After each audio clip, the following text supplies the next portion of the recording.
All right, this is Mike Doyle with the mortgage firm. I am here again, as we are every single Wednesday, with Elizabeth Lopez and Tom Bennick. And it's just grab your lunch and sit down and join us. Bring your mortgage-related questions. We'll cover different topics every week. Now, this week we were lucky enough to get Mark Teta, who is the expert in credit in the world. So we've all been working with Mark for forever. And Mark's been working with Certified Credit. And I tell you what, I remember years ago, we came and I'm like, you know what? We need to have like we need to have two competing credit companies. So I tried to do that, and it just didn't work because Mark's group, it was just the best. So I'd always default and go back to him. But with my mind, I always felt like somebody else should be able to do a good job too, and they don't. So Mark has been our credit guy, and he is recognized as the credit guy. His company is the credit company. They help us with rescores and everything else. So, again, we'll do a quick on Elizabeth. Banking world, greatest manager that ever lived in Regions. Tom, 20 years in the business, most patient, and as I say every week, the most important, funniest guy you'll ever meet. So that's our team, and we'll just go in and we'll start firing some questions at Mark, and we'll just sort of see what we can find out today. And a lot of updates in the credit world. So we're going to go ahead and have Mark give us some updates. Tom, Elizabeth, you have something to add? Hit it, Elizabeth. No, I was just saying to say, Mark's been amazing, and I love working with you guys, his whole team. Anybody that I call at Certified Credit has always been extremely helpful. So thank you so much for being here with us today, and thank you to your team because we just have the greatest support. Oh. Yeah, and I've got to say the same thing. I call your team quite a bit because I certainly don't know my way around your site as well as I should, and they're always extremely helpful. Whether it's repulling, whether it's correcting things, missing scores. I thought there wasn't a lot on it, but there is. So they're always great and helpful. Mark, give us the 30-second bio on you, the industry, Certified Credit, and then jump into what's happening with what's new and exciting in credit reporting, particularly with collections and medical collections. Okay, awesome. And thank you guys. I appreciate the kind words about me and the staff. And, we appreciate our partnership with the mortgage firm. Definitely one of my personal favorite companies to work with. And, you guys we've had a great relationship. So thank you very much. So Certified Credit, we are in business for almost 40 years. We're one of the only women-owned companies in the country that do what we do. So I've been with the company. I celebrated 22 years back in June. Absolutely love working for the owner of our company, Lucy Coretta Block. She is phenomenal. And, just provides great. Her focus is exactly what you guys focused on, was our customer service, just being there for our clients all the time. So whatever we can do to help. And like Mike said, there are a lot of exciting things that are happening in the credit industry, and some long overdue ones, and especially in relation to the medical collections. So I'll just kind of jump right into that one. And, that's one that we've been lobbying for quite a while in our industry. And what happened in July 1st of this year, basically what's happened was the bureaus are going to purge, and by purge, I mean delete any of the paid medical collections that were on somebody's file. So I kind of want to say that again, because I get a lot of, so all collections are all gone at this point, right, Mark? And it's like, well, no, unfortunately. It's so all paid have to be zero balance before July 1st medical collections. So that is just a tremendously huge positive for our industry. And, basically we look at a lot of files, and, you could have had a $50 medical collection that you paid off prior to trying to do a loan that, is keeping your score just relatively low. And, with our score models, we use a very specific score model. And I know that you three know that as well. But, for the group here and for the call that we're doing, the mortgage industry uses very specific credit score models. So when, Elizabeth or Tom or Mike pull a credit report, they're getting, the mortgage score models on that credit report that you cannot get anywhere else. So if you click on your credit card account and it says view your FICO score, you go to buy a car and the finance manager tells you that's your FICO score, wherever else you get your credit report, you're not getting the mortgage credit scores that are coming on these mortgage credit reports. So, the any type of collection, whether it's medical, whether it was an apartment that you had in college, whether it was a credit card that went bad that turned over to collection, all of these things just, were dragging people's scores down, and they all affect the credit scores on the mortgage side in a negative way. So we all know, of course, on the call here that, your credit score has a big, factor in creating what your interest rate would be and, your eligibility for the loan and that type of thing. So this is a tremendously positive thing. I will tell you guys, I've been in the credit business for 30 years, and very rarely will you ever hear me applaud the credit bureaus for doing anything. But this is one of those times. So we've got to give the kudos where kudos are due. And, this is really helping a lot of the consumers. So Mark, how big of a hit? Well, if you've got a paid collection, first of all, does it matter if it's a $5 paid collection or a $5,000 paid collection? Does it affect your score differently? So it does to a point. The fact that you have the collection, Mike, really is the biggest factor. And then, of course, the balance does come into play somewhat.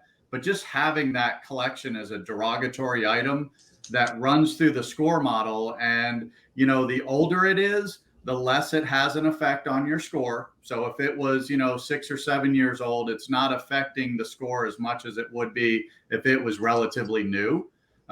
So that definitely factors in. So it's age, it's the balance, it's the fact that it's a collection. It's kind of a combination of all of that. And does it matter if there's been a settlement? Like if you settle with them prior, and let's say it's a $5,000, you come down to $2,500 and pay that off, as long as it's zero, does it matter if there was a settlement or negotiation between you and the creditor? Yeah, and that's an excellent question, Elizabeth. So, as long as the balance was zero and it was a medical collection account, that account is being purged. So that's a great question, because a lot of people are trying to negotiate and pay down.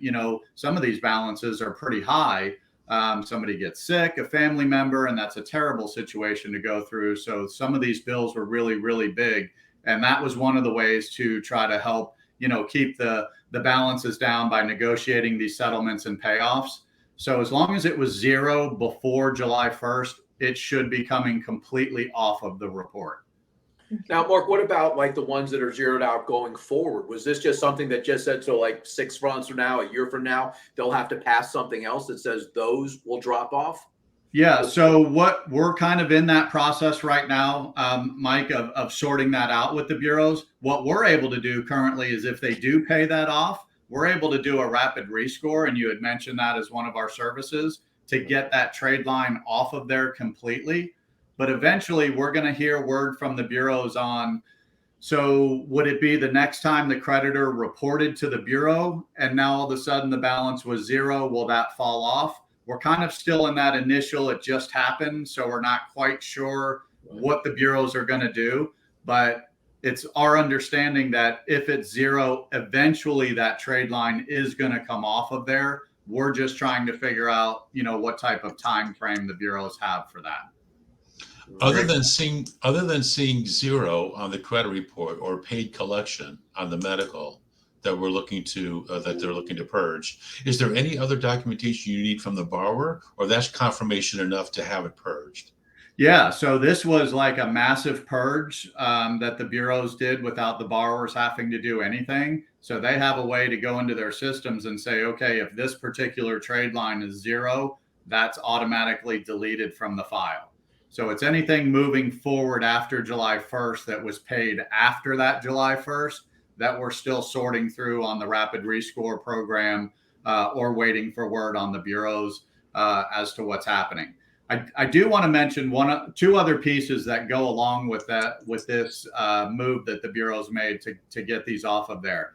The other thing that happened July 1st was they're now going to wait a full year. Currently, they're only waiting 6 months. So say you go to the doctor and, things are going back and forth with the insurance and that kind of thing. And now all of a sudden it's been 7 months, you could be turned over to collection because there wasn't enough time really for the insurance companies to sort out, was this part of the insurance program? Should we have paid it? Should the borrower have paid it? What have you? So now they're waiting a full year before they're letting any of these accounts be turned over for collection, which is going to be a huge, huge deal and prevent a lot of these accounts from even turning into collections in the first place.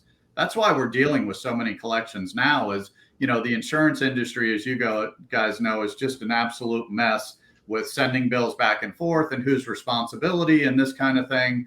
So there was never enough time. So I think that move alone is going to prevent a lot of these things from turning into collections at all. And then next year, first quarter of 2023, they're not even going to report any medical collections on somebody's credit file that are going to be under a certain dollar amount. And right now they're kicking around like $500, and that has not been settled, but that's the number that we've been hearing. So anything under $500 is not even going to be a collection at all, which is a huge benefit because right now we're dealing with, and I know you guys pull a lot of credit reports from your office. You see these collections are $50, $80, $150. So just think when they pass the new law and we get that going, we're not even going to see, a large percentage of these medical collections, in my opinion, are going to be gone completely.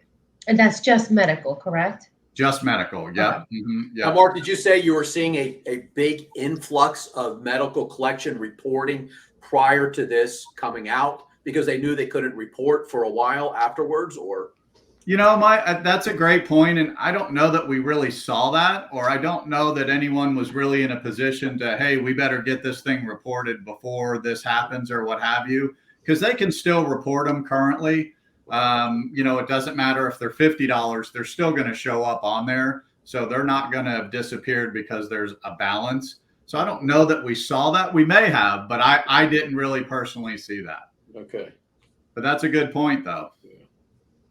I won't hold you to it, but in your experience, if you were going to take one of these trade lines we're going to purge and that gets removed, in an average, what would you say that might affect somebody's score? Give or take. Yeah, I mean, and that's a great question, Tom, and I appreciate you not putting me on the spot for that. No problem. So a lot of factors go into that. So let's just say it was the only collection account, the only derogatory account on somebody's credit file, period. You could be looking at 50, 60, 80 points to see that jump. And again, those are just estimates. But if somebody had other collections, 2 or 3 other collections, maybe they were late on a credit card, or, there was other derogatories on the file, you may only see, a 10, 20, 30 kind of point jump, because don't forget, an isolated derogatory item has a big effect, but it's also can be a big effect either way, positive or negative.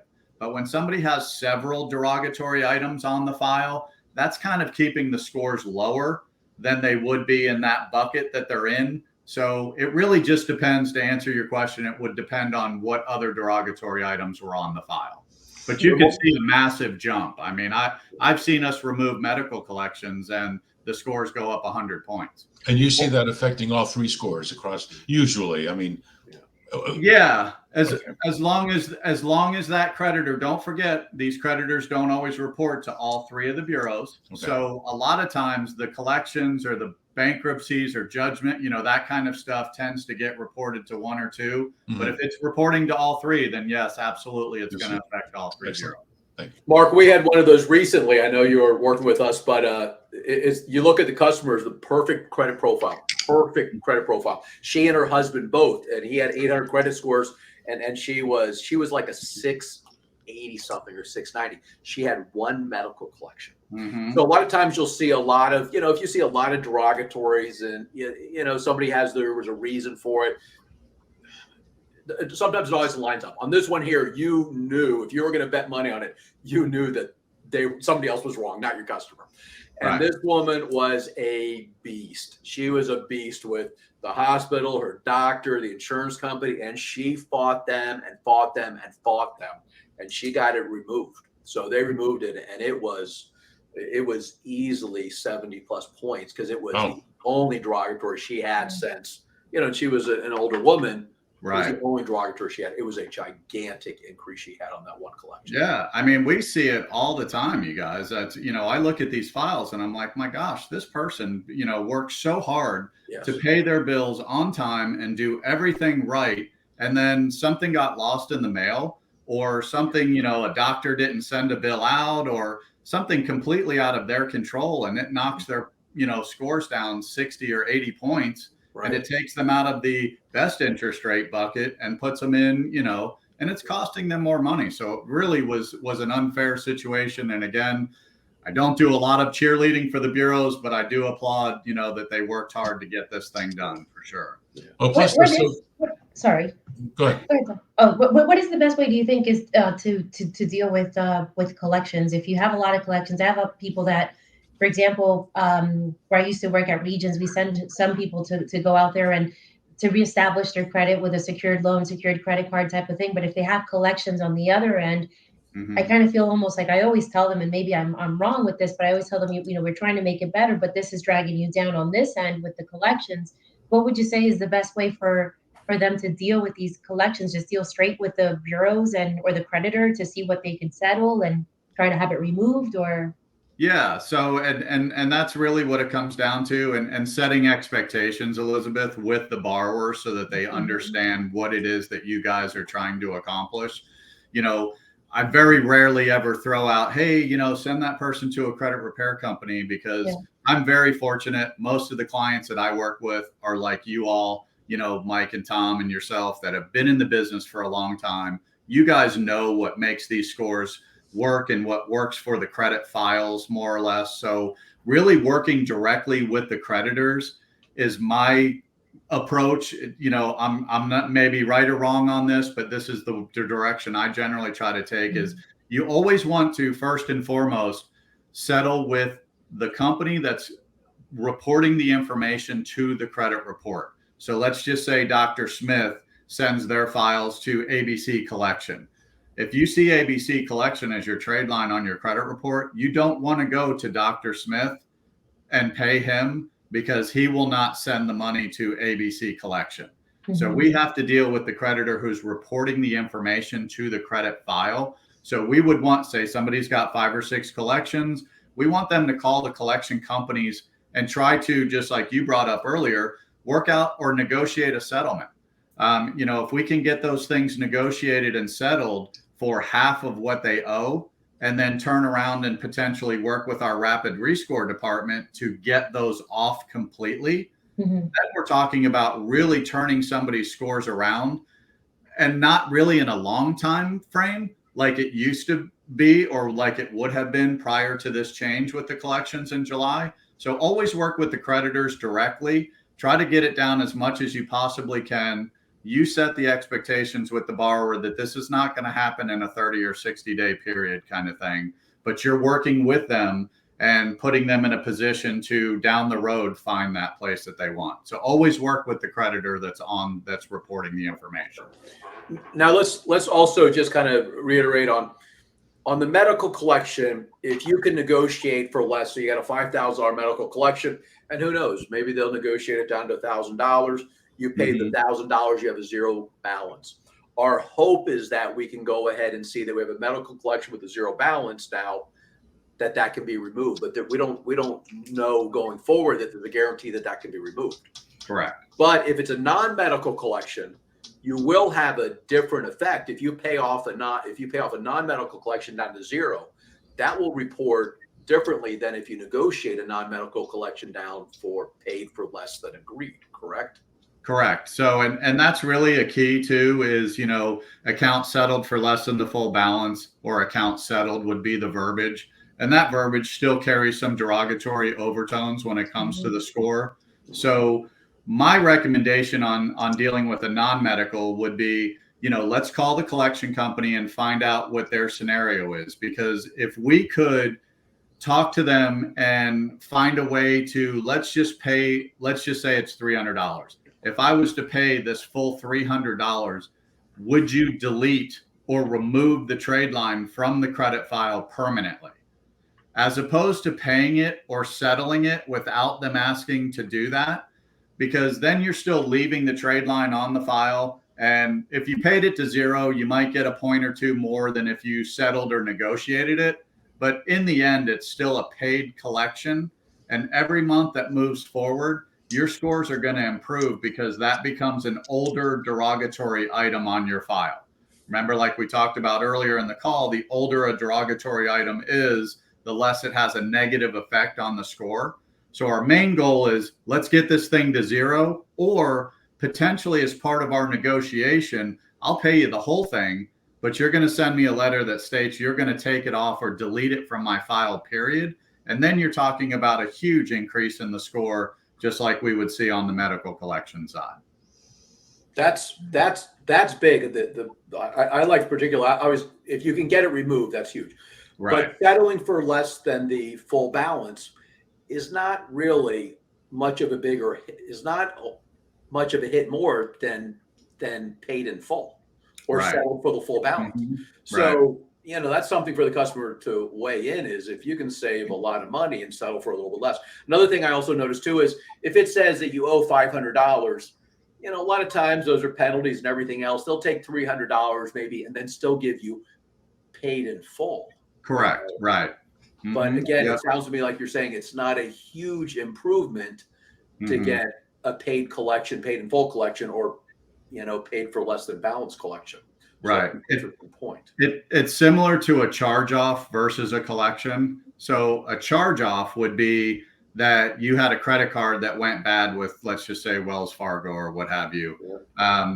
And you didn't pay it for a couple of years. So all the big banks have loss mitigation departments. So, you know, Wells, PNC, all this. And they also had that, by the way, during the big crisis, the meltdown back in the late 2000s with short sales. So, you know, that was always my recommendation back then. Don't listen to every other person, including your cousin at the barbecue or your aunt who works at the barber shop or whatever. Call the lender and work out your short sale deal with them directly. So, you know, that's really the biggest thing is just working directly with that creditor and making sure that that's happening, you know, to move forward. I apologize. I lost my train of thought on where I was going when I went off on the short sale tangent.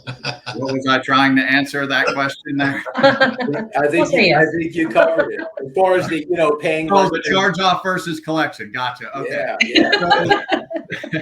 But that's a huge thing, because I was under the impression that that paying for less than the full balance was going to hit you a lot more than paying the full balance. But you're right, getting it zeroed out and then letting time help you out. Right. So like the charge off thing. So the bank is still keeping the account. When you see charge off, that means Wells or Bank of America or somebody still has the account. They haven't turned it over for collection yet. Right. So once they keep it for a while, then the charge off will turn into a collection. When they're tired of dealing with it and trying to collect, then they'll sell it to a collection agency. That's why the borrowers really need to understand that these collection companies are buying debt for basically pennies on the dollar. So if you owe $5,000, I mean, you don't want to say, hey, I'll send you $100 kind of thing, but you want to start off, hey, you know what? My aunt left me $1,000. I possibly could, you know, work something out with you guys, because they didn't pay $5,000 for that debt. So, you know, really there's a lot of room for negotiations on these things. And it's really just, you know, it's just making the phone call. I know, you know, we do it every day and it's easy for us to say, but for a lot of people, it's, you know, a little scary to pick up the phone and try to negotiate a payment or a settlement or something like that on one of these accounts. So I try to understand it from that point of view. We also have sorry, if you wanted a question on collections, but we have a question in the chat as well. And the question is, how can I start building credit if I moved to the US recently? Okay. So, you know, the main thing, and this could be for, you know, somebody coming over here from another country or somebody young and new starting out, like my son just graduated from college. So we're, you know, working on his credit scenario and that kind of thing, getting him off the payroll. He got a job, so we're all excited. So what you really want to do, you could do it a couple ways. Like with my son, I started out, he's an authorized user on one of our accounts. So that establishes a credit file for them. But with somebody moving here from another country, that may not be the case. They may not have somebody that they could add as an authorized user. They want to go to a bank, or, honestly, somebody like Capital One is way more lenient for opening up credit card accounts than my son had a checking and savings account at SunTrust, and he got a job, and they wouldn't even give him a credit card. But yet he was getting offers from Discover and from Capital One. He opened up a Capital One card. It took him a day, and he had the card. So, work with like Capital One or somebody like that will start you out with a very small, high credit, maybe $500. You just really want to get some sort of credit line to start reporting to the Bureau, because once you do that, then it's easier to get other accounts. So the ideal scenario would be to open up one initial credit card. And then, once they're here and they have a job and they can show income, then they could open up another credit card, and start to build from there. And then, they can buy a car and that kind of thing. So really, you just have to start somewhere. You could even start with a secured card through a bank. That's another option as well. So you've got a checking or a savings account with one of the major banks. Go in and sit and talk to them about a secured card where you're actually depositing money into an account. Let's just say $500. And so they'll give you a credit card to use just like a regular credit card. And it reports to the bureaus the same way, which is the crucial part of it. So the bank is more inclined to work with somebody that has no credit history if they have a secured card where they've deposited money. And then once they've used that money, they have to deposit more money. And then eventually they'll turn that into just a regular credit card, just like we all have. So, and Mark, we're actually sitting here with the greatest manager that ever came out of Regions Bank, Elizabeth. Nice. And Regions Bank, we found, is probably the best. None of my old coworkers are watching. For a secure installment loan and a secure credit card or secure line of credit. So we used to send Elizabeth all of our customers until she came over here and just started stealing all our customers. Well, what it was, and it was really neat, because if I'm not I haven't heard of any other bank do this, and I always tell everybody I have no affiliation with them at all whatsoever right now, but it's just their product just worked, and the way that we reported it, the interest rate was cheap. The setup was like $8 to set up that loan, but it was $250. So you had installment and you had revolving. So you had both of them going at the same time with $250 in each, and it was $8 a month. Yes, your credit card did have an annual fee. So does every other secured credit card. Right. They got to make their money, but that was the cheapest and best way to do it. So we always bring that up just because it did work, and it was so fast. In a matter of 6 months, you would see that increase tremendously. So I'm always looking for another bank that does it, because everybody feels like we're just we got some affiliation with Regions. Yeah, I always disclose that I used to work there, and I just believe in what we used to do. Yeah, so they would do that with an installment loan as well. $250, where others are at thousands. Like a lot of them thousands, but $250 for installment. And I stopped in there the other day to say, hey, I tell everybody $350 to $500. They're like, no, $250. So for $250 installment, and you do. Look, you can do a husband and wife as joint. So the two of them, can get two things. But yeah, that's. I've never heard of a secured installment loan before.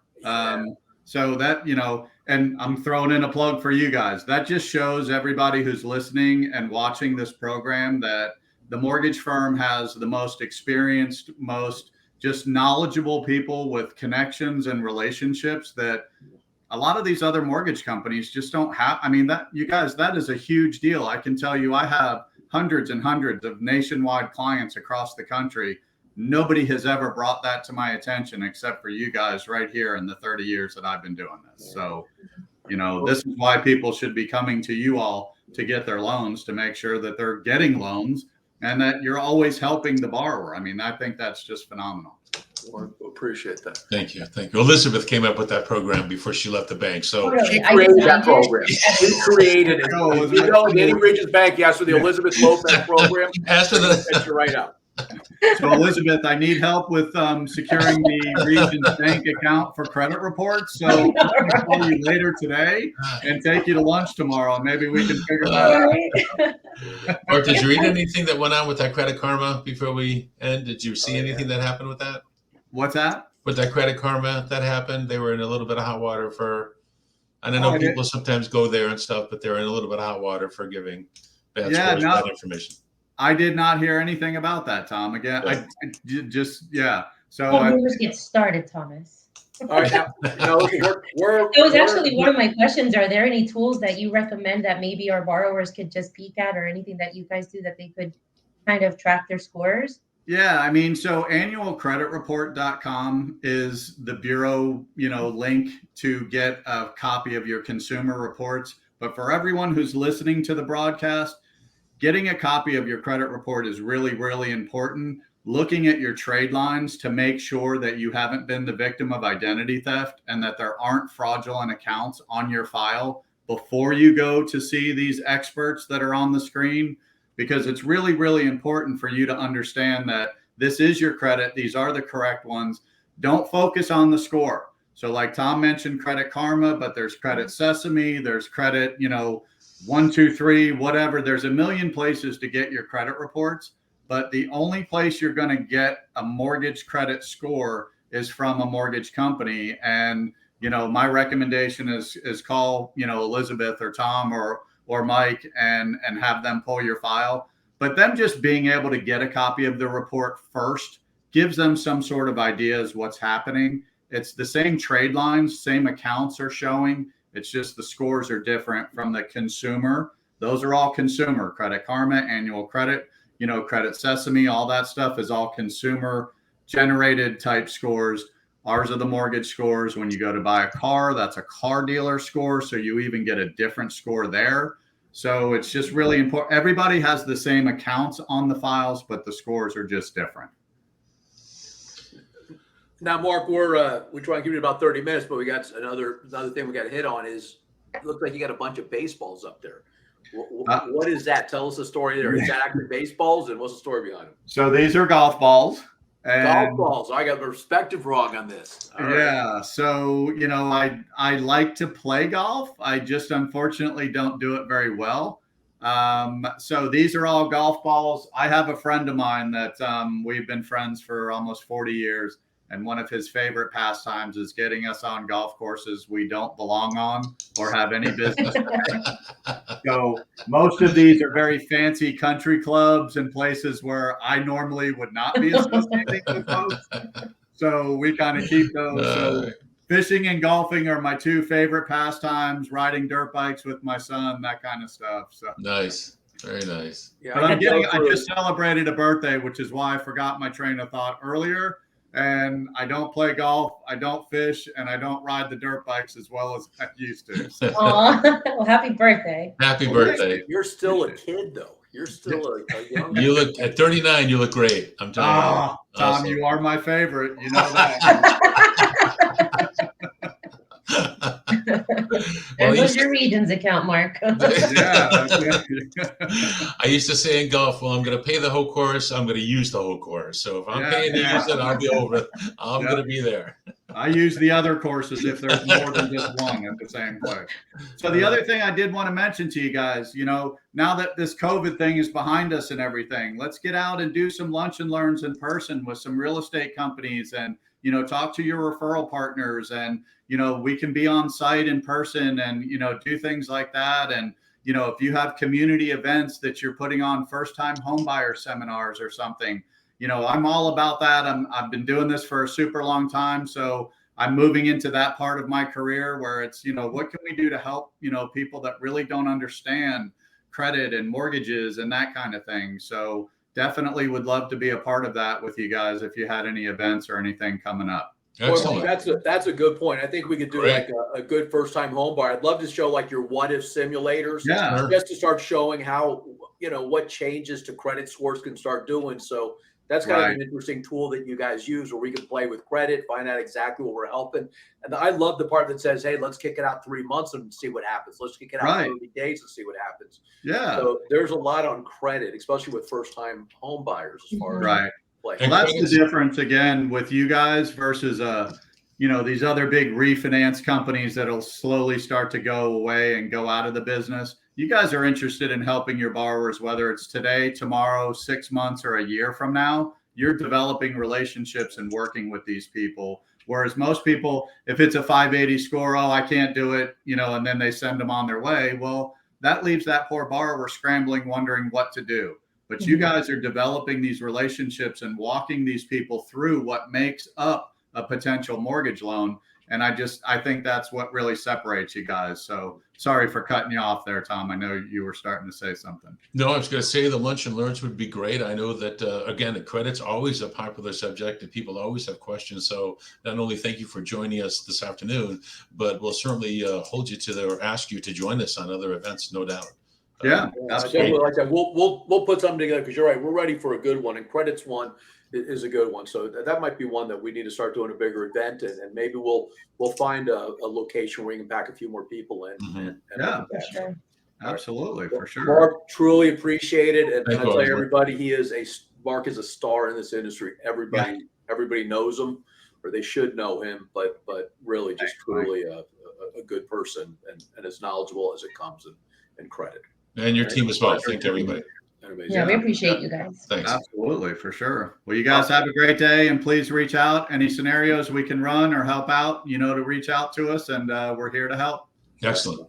Thank you. All right, guys. Thanks again for joining. Thank everybody. everybody for Thanks for joining us today, and we'll see you.